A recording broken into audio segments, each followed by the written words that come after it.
ठीक है, ये हमारा जातीय सलाह है, तुम बताओगे तो कब पिस्टल और कुछ नहीं है। अपना एग्जाम करवा दिए, उस समय चुनाव के चलते 2 महीने में एग्जाम करवा दिए, तो हमारा ये चुनाव भी कराएंगे जब हमारे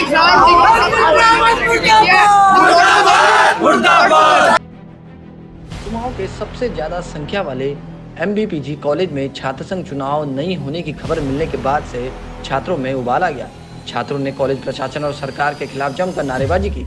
इस दौरान भारी फोर्स भी कॉलेज परिसर में तैनात रही। छात्रों ने सरकार पर कायरतापूर्ण कार्य करने का आरोप लगाया। छात्रों ने कहा कि सरकार छात्रों के हितों की अनदेखी कर रही है, इसका खामियाजा सरकार को भुगतना पड़ेगा। इसके साथ ही प्रचार के साथ भी छात्रों की काफी कहासुनी भी हुई और उन्होंने प्राचार्य का घेराव भी किया। प्राचार्य के साथ घेराव और बहस के बाद पुलिस प्रशासन ने किसी तरह छात्रों को रोका। और मैं इस बार महाविद्यालय से छात्र उपाध्यक्ष की दावेदारी कर रही हूँ। देख सकते हैं आप लोग किस प्रकार हमें यहाँ पे एक क्या कहते हैं क्रिमिनल बना के रख दिया गया है। हम यहाँ पे आज अपने विरोध, अपने हक के लिए लड़ाई लड़ने आए थे, जो हमने मेहनत करी है 3-4 साल से। हम छात्र छात्राओं के लिए यहाँ लड़े थे दिन रात एक करके। एक बच्चे को एक दिक्कत होती है, वहाँ सारे कैंडिडेट खड़े हो जाते हैं उसकी मदद करने के लिए, उसकी जितनी हो सके सेवा करने के लिए। वहाँ पे न पुलिस प्रशासन का एक व्यक्ति खड़ा होता है और न ही प्राचार्य महोदय और यहाँ महाविद्यालय प्रशासन का एक भी न शिक्षक खड़ा होता है, न कर्मचारी खड़ा होता है। हम लोग हमेशा छात्र छात्राओं के लिए खड़े रहे। 1 साल से मेहनत कर रहे हैं, 4 महीनों से हम भूख प्यानी दिन रात छोड़ के सब काम कर रहे हैं। और भी जब हम मेन पहुंच चुके थे और यहाँ पे हमारी धराशायी कर दिया गया। हमारी जो पेड़ उगा रखा था, हमने एक आशा उम्मीद का पेड़ उगा रखा था, आज जब उसमें फूल खिलने वाले थे वहाँ से जड़ ही उखाड़ दी है उसकी। हम क्या कहें। बहुत बहुत धन्यवाद उत्तराखंड सरकार का, अपने युवाओं को बहुत अच्छा मार्गदर्शन दे रहे हो। कल के दिन आप ही हमारे जो करता धरता हो, यहाँ पे कोई परमानेंट रहता है नहीं। कल के दिन हम ही उत्तराखंड का भविष्य है और हमें ये मार्गदर्शन मिल रहा है, तो सोचो कल का भविष्य क्या होगा। धन्यवाद। हम आज सुबह से यहाँ लगे हुए हैं। सुबह इन लोगों ने हमें झूठ बोल के छात्र संघ चुनाव नहीं करवा रहे हैं, ये बोल रहे हैं हमसे कि अभी डेट आएगी। ऐसे ही हमें 3-4 महीने से लटकाया जा रहा है। हम सभी छात्र छात्राओं के बीच में 3 साल से काम कर रहे हैं, फिर भी हमारे लिए ऐसा कर रहे हैं, तो इन छात्रों के लिए कैसा करते होंगे अभी लोग सोचे। अभी भी 100 छात्र बाहर पे खड़े हैं गेट के और पुलिस प्रशासन, इतने पुलिस प्रशासन अंदर है, छात्रों से ज्यादा पुलिस प्रशासन अंदर है। इतनी बड़ी बड़ी गने लेके आए, डंडे लेके आए और हम पे हाथ छोड़ा जा रहा है। क्या बताया कि आप हमारे कपड़े देख सकते हैं, हम पे मारपीट हुई है। जैसे ही प्रिंसिपल सर अंदर गए हैं, प्रिंसिपल सर ने हम पे मारपीट करवाई है। क्या पुलिस प्रशासन सिर्फ प्रिंसिपल सर के लिए क्या? हम कोई चोर है, हम आतंकवादी है क्या? हमने 3 साल से यहाँ काम किया छात्रों के लिए। हमारी मांग ये है कि छात्र संघ चुनाव की डेट आनी चाहिए, वरना आज शाम को हम यहाँ हड़ताल में बैठेंगे और अनशन करेंगे आज, ठीक है? और कुछ भी डेट आनी चाहिए, आरसीपी कॉलेज की डेट नहीं चाहिए। आपको बताना चाहता हूँ, जैसे कि पूर्व में सही समय पे चुनाव होते हैं और जो हवाला दिया जा रहा है कि लिंगदो कमेटी के हिसाब से सही समय पे चुनाव होता है। जब कॉलेज में सारी चीज़ें सही समय पे नहीं हो पा रही हैं तो चुनाव भी ऑब्वियसली बात है लेट होगा। तो ये सारी चीज़ें, सारा भार जैसे प्रदेश में बताया जा रहा है, केदारनाथ में चुनाव होना है, कई मामलों का हवाला देते हुए कह रहे हैं कि छात्र चुनाव को हटाया जाए। क्यों छात्र चुनावों पे हमेशा छात्रों के साथ ही गलत किया जा रहा है? इस महाविद्यालय में बच्चा पिछले 5 सालों से तैयारी कर रहा है। जो फर्स्ट ईयर में आता है, किसी को अध्यक्ष लड़ना है, किसी को जॉइंट सेक्रेटरी लड़ना है, किसी को कहीं लड़ना है। कई लोग अपने मन से यहाँ पे मजबूती के साथ यहाँ पर कार्य करते हैं, हर छात्र छात्राओं की मदद करते हैं।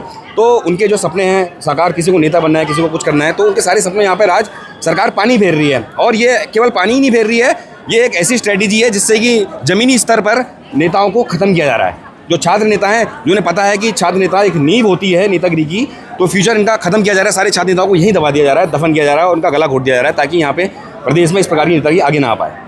ये सरकार और शासन द्वारा कायरता का प्रमाण दिया जा रहा है। यहाँ पे अब हम छात्रों पर लाठियां बरसाई जा रही है। कहीं ना कहीं आप देख सकते हैं ये सरकार जलाली कर रही है और शिक्षा मंत्री सीधे सीधे कायरता दिखा रहे हैं और हम छात्रों को उनका प्रतिनिधित्व देने के लिए इनकार कर दे रहे हैं। और उनकी पूरी कोशिश है कि जो नई जड़ें हैं, जो नए पौध हैं और जो नई क्रांति के नए विचार हैं, उनको उखाड़ के फेंक दिया जाए। और साथ साथ हम बताना चाहते हैं कि पुलिस प्रशासन के दम पर हम पे दबाव रह जा रहे पर नहीं दबाव पड़ा पाएंगे।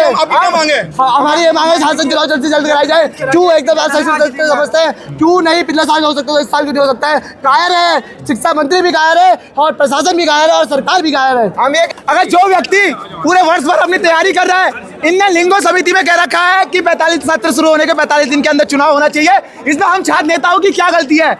इसमें गलती उस कुलपति की है, उस सरकार की है, जिन्होंने समय रहते ये चुनाव नहीं करवाए और उसके बाद भी इन्होंने एक तारीख दी, 25 तारीख इन्होंने दी, पहले 10 तारीख दी, उसको समय भी इन्होंने वो चुनाव नहीं कराए। लगातार हमें धोखे में रखा है और उसके बाद अगर 30 तारीख इन्होंने तय की थी तो उसके बाद प्रवेश क्यों खोले गए? पुलिस वाले ने क्या प्रयोग किया आपके ऊपर? पुलिस प्रशासन हमारे साथ अन्याय कर रही है। प्रचार जी हमारी बातों का कोई जवाब देना नहीं चाह रहे हैं। हम लगातार मानसिक रूप से परेशान है क्योंकि हमारा छात्र हितों में कार्य लगातार 2-3 सालों से चलता हुआ आ रहा है। छात्र भी परेशान है कि आगे जो हम आवाज उठाते हैं उनके लिए आगे कौन उनके लिए आवाज उठाएगा, आगे कौन उनके लिए पैरवी करेगा, क्योंकि यहाँ पैरवी करने वाला कोई नहीं होता। अपने मर्जी से ये पोर्टल खोलते हैं, अपनी मर्जी से बंद कर देते हैं, एडमिशन तब भी नहीं होता है। जब पूरी कुमाऊं यूनिवर्सिटी द्वारा हमारी एग्जाम डेट चल रही है, सब डेट एग्जाम की डेट आ रही है, हमारे प्रैक्टिकलों की डेट आ रही है, तो ये कोर्ट कौन होती है जो हमारे चुनाव की डेट दे रही है? ये सरकार कौन हो रही है जो हमारे चुनाव की डेट दे रही है? धन सिंह रावत जो एक खुद छात्र राजनीति से बने हुए हैं, वो आज कह रहे हैं कि छात्र संघ चुनाव नहीं कराए जाएंगे। ये कहाँ का अन्याय है? हम कोर्ट के फैसले का बिल्कुल विरुद्ध नहीं करते हैं, लेकिन डाल दिया, लेकिन सरकार चुनाव नहीं कराना चाह रही किसी भी जो छात्र संघ अधिकारी उनको नहीं चलाना चाह रही है, इसलिए हमारे धरना चढ़ा। ऊपर से पुलिस हमें मार रही है। यहाँ पे हम अपनी डेट के लिए यहाँ पे कह रहे हैं तो हमारे ऊपर पुलिस पुलिस ने बल प्रयोग किया गया अभी? जी बल किया। देखिए ना हालत हमारी कैसी कर दी, हमें धक्का मुक्की करी, हमें गिराया। ये हमें ऐसे दबाना चाह रही है। हम चुनाव की डेट लाने चाहते हैं हम आज ही के दिन, क्योंकि उसके बाद छुट्टियां बढ़ जाएगी। आज हमारे छात्र संघ के जो संभावित प्रत्याशी हैं उनके द्वारा कॉलेज में छात्र चुनाव की तिथि को निर्धारित करने के लिए, छात्र चुनाव की तिथि निकालने के लिए कॉलेज में धरना प्रदर्शन, तोड़फोड़ तो कुछ नहीं कहा जाएगा, लेकिन क्लासेस बंद करवाई हैं उन्होंने और काफ़ी देर तक प्राचार्य कक्ष को घेरा है। इन्होंने प्राचार्य का घेराव भी किया है, सारे लोगों का घेराव किया है, लेकिन प्रॉक्टर बोर्ड और हमारे पुलिस प्रशासन के द्वारा शांतिपूर्व इनका जो धरना प्रदर्शन है शायद ये चला है, अभी भी चल ही रहा है। देखें क्या होता है। छात्रों को समझा दिया गया है क्योंकि ये मामला हमारे हाथ में नहीं है, ये कोर्ट का डिसीजन अभी आया है।